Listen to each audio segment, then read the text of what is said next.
हे भाई बड़े ध्यान से सुनो, तुम घोर पापी हो या पुण्यात्मा हो, पहली बात तुम्हें आज से चिंता छोड़ देनी।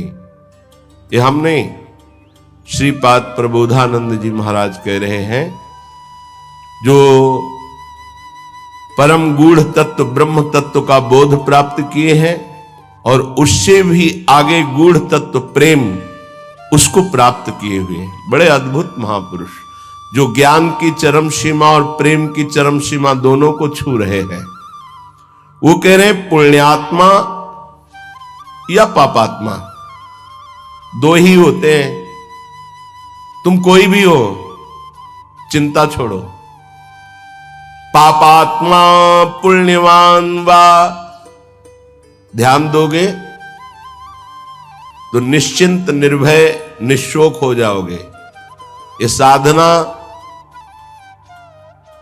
और श्रवण दोनों में अंतर है।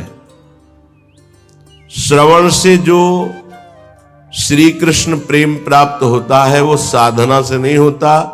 साधना मथुरा के ब्राह्मण कर रहे हैं और श्रवण मथुरा के ब्राह्मणों की पत्नियां कर रही है। भगवत साक्षात्कार उनकी पत्नियों को होता है, अपराध बनता है उनसे, अवहेलना कर देते हैं श्री भगवान के सखाओं की, भगवान की आज्ञा की।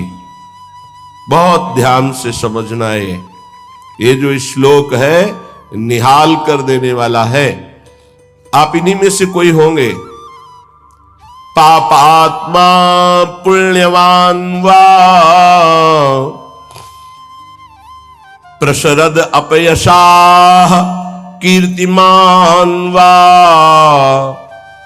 तुम्हारा बहुत यश है या बहुत निंदा हो रही है, बहुत पापी हो या पुण्यात्मा हो। महादुष्प्राप ग्रासोत्स सम्राट समजड़मति सर्व विद्या निधिर्वा। तुम बहुत दरिद्र हो या बड़े वैभवशाली सम्राट हो। बहुत सुंदर बात है। तुम जड़मती मूर्ख हो या बहुत विद्या विशारद विद्वान हो।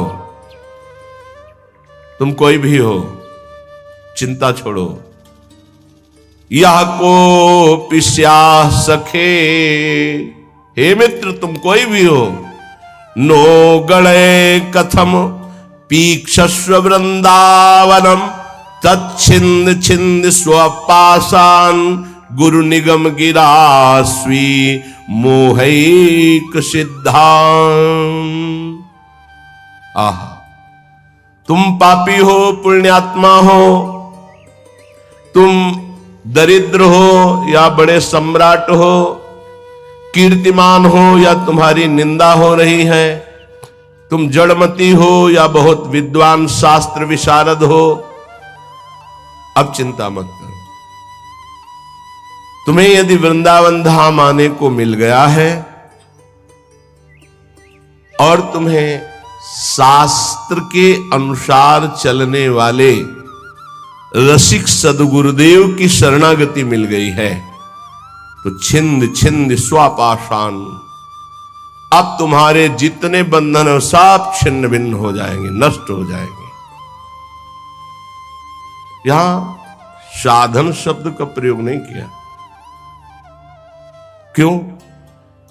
क्योंकि साधन असाधनों को मिटाने के लिए जन्म जन्म रगड़ करनी पड़ती है। भगवान आद्य गुरु शंकराचार्य जी ने कहा है कि 1000 जन्म साधना के बाद मुमुक्षता प्रकट होती है। शास्त्र जन्म जब साधना हो तब मैं मुक्त होना चाहता हूं ऐसी इच्छा प्रकट होती है।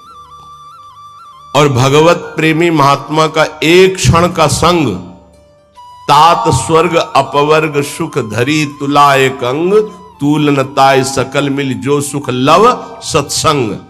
अगर रसिक संत का संग मिल जाए तो मुमुक्षता नहीं, मोक्ष सुख भी एक पलड़े में रखा जाए, एक पलड़े में सत्संग का सुख, तो बोले मोक्ष हल्का हो जाता है। क्योंकि सत्संग से सीधे प्रेम की प्राप्ति होती है, आत्मरति प्रभुरति। रसिक महापुरुष का हृदय हर समय आनंद की उफान में रहता है। जब आनंद की कमी होती तो दूसरों से सुख लेने की वासना जागृत होती है। जब आनंद की उफान होती तो दूसरों को सुख देने की भावना जागृत होती, जिसे तत्सुख भाव कहते हैं। ये रसिकों में सिद्ध है।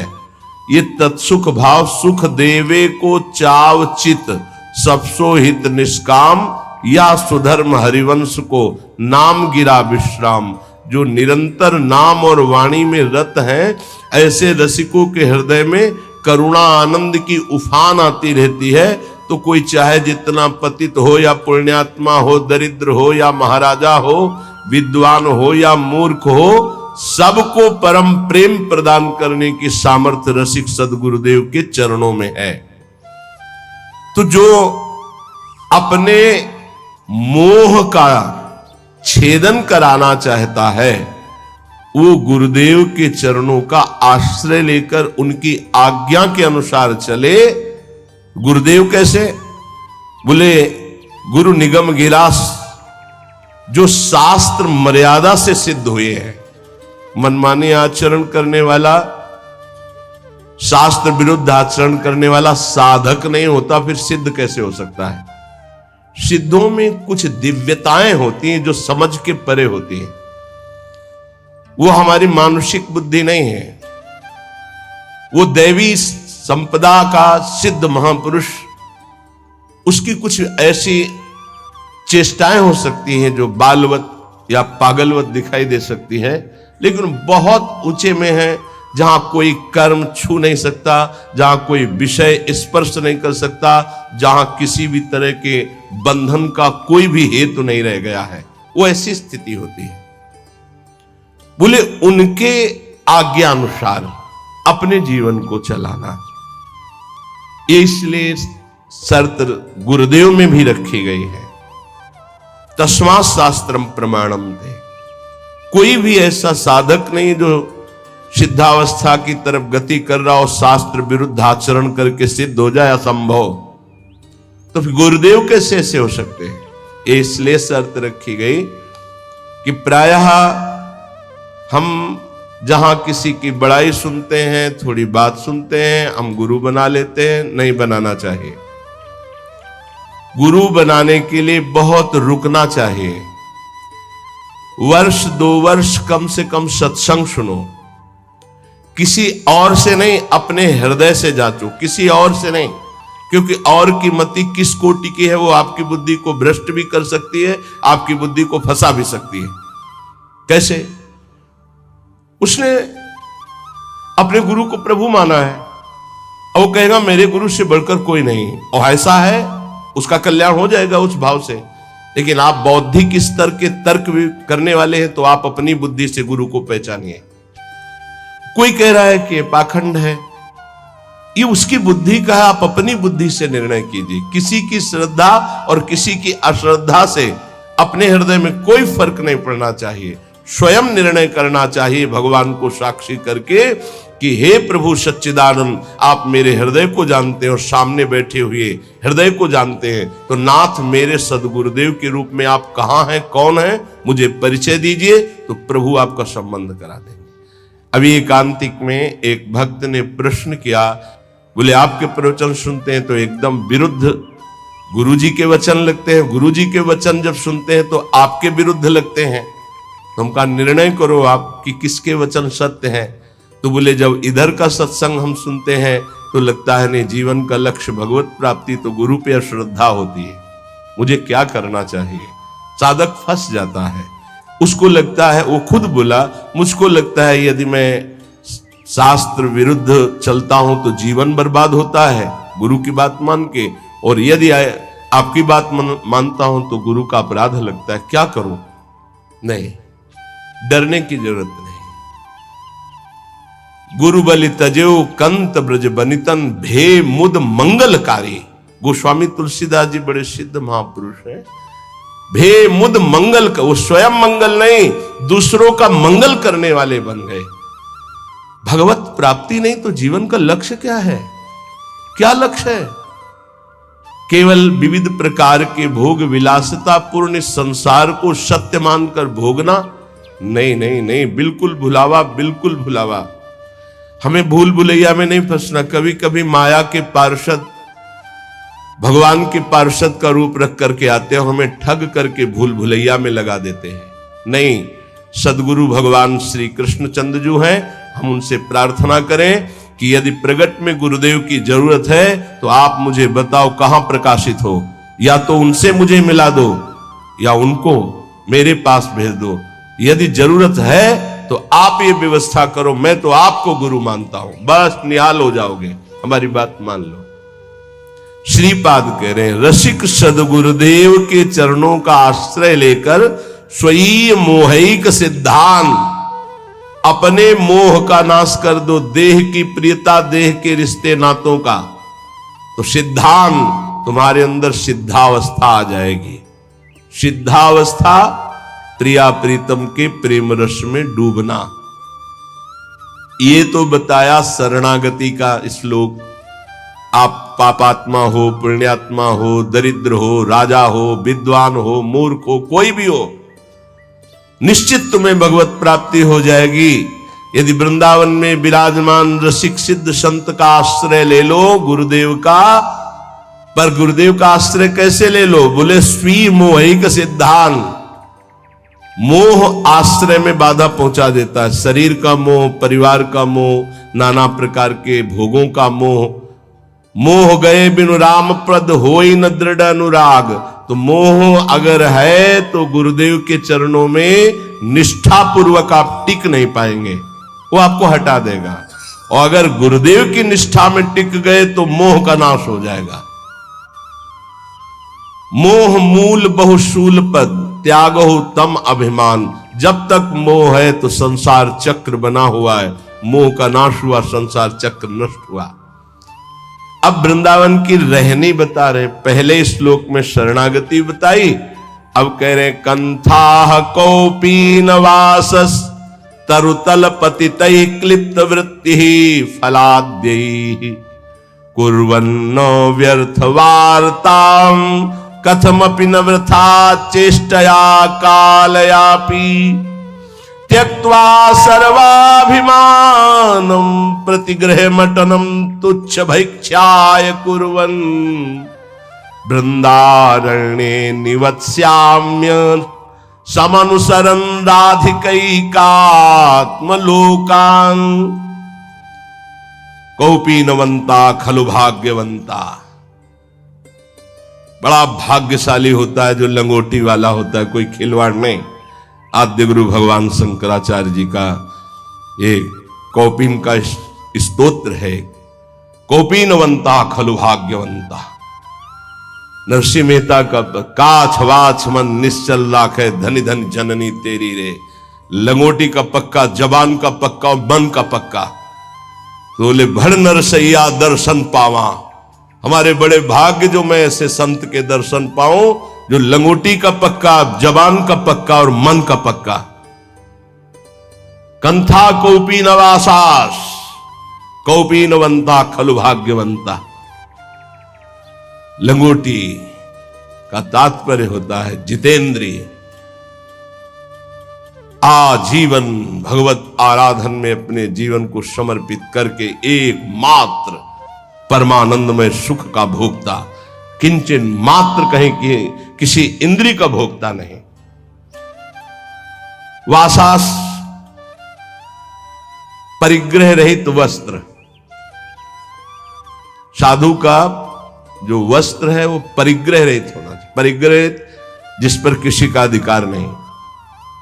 वो हरिराम व्यास जी ने कहा घूरे में से बीन चिन गटा रक्षा कीजिए सीतिन।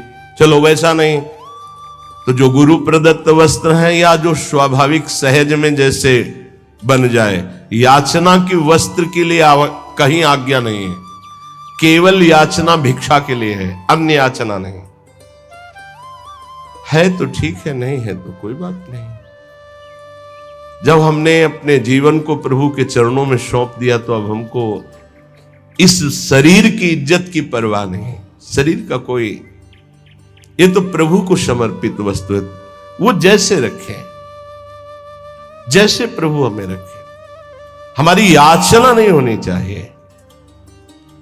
तो अयाचक वृत्ति से यदि कोई हमको दे दे तो भी हम कम पैसे वाली चीज से अपना गुजारा करना सीखें।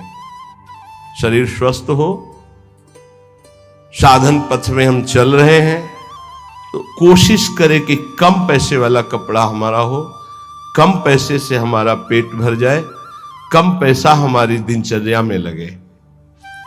ये जीवन भर इसका निर्वाह गुरुदेव की कृपा से हुआ है। अब तो जैसे प्रभु रखें, प्रभु जैसे। शरीर स्वस्थ है तो टोटी से उतना ही पानी निकालना है प्रकृति का जितना आपको आवश्यक है। लाइट उतनी, ये नहीं कि आपके कमरे की है, नहीं, विश्वात्मा भगवान आपको सुविधा दे उतना ही पंखा चलाओ जितनी जरूरत। जितना लाइट की, अगर बिना लाइट के आपका काम चल रहा है, पढ़ना नहीं, दरवाजा बंद, लाइट बंद, शांत अंधेरे में बैठकर चिदानंद स्वरूप प्रिया प्रीतम के ध्यान में मगन हो। साधु की एक अपनी रहनी होती है।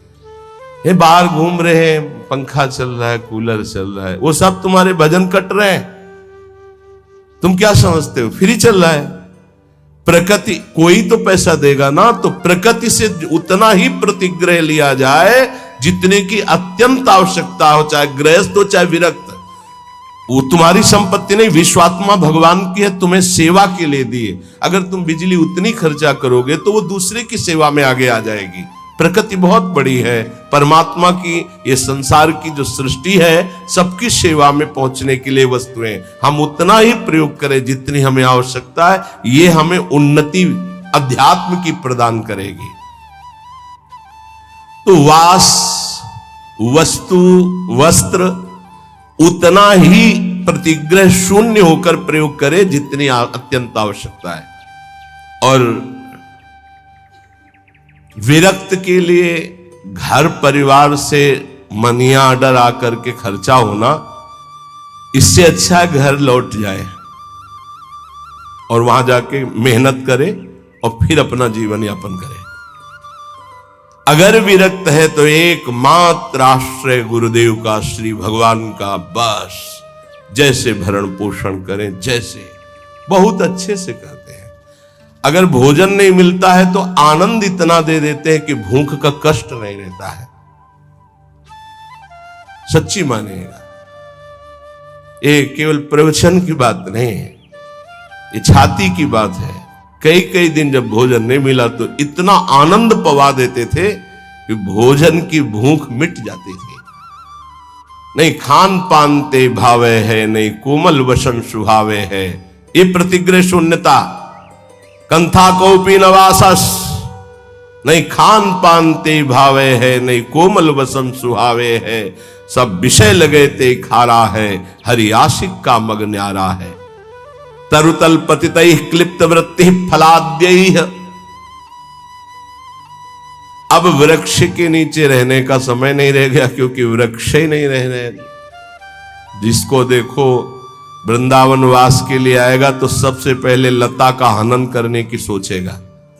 किसी लता को नष्ट करके आपका वृंदावन वास हो रहा हो मत करना, श्री जी नहीं मिलेंगे।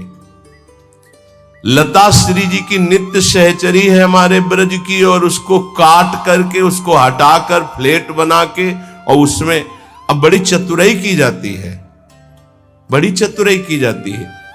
जेसीबी से उसके नीचे कुआं कर दिया जाता है, वो गिर जाता है, रातों रात काट कर बाहर हो जाता है।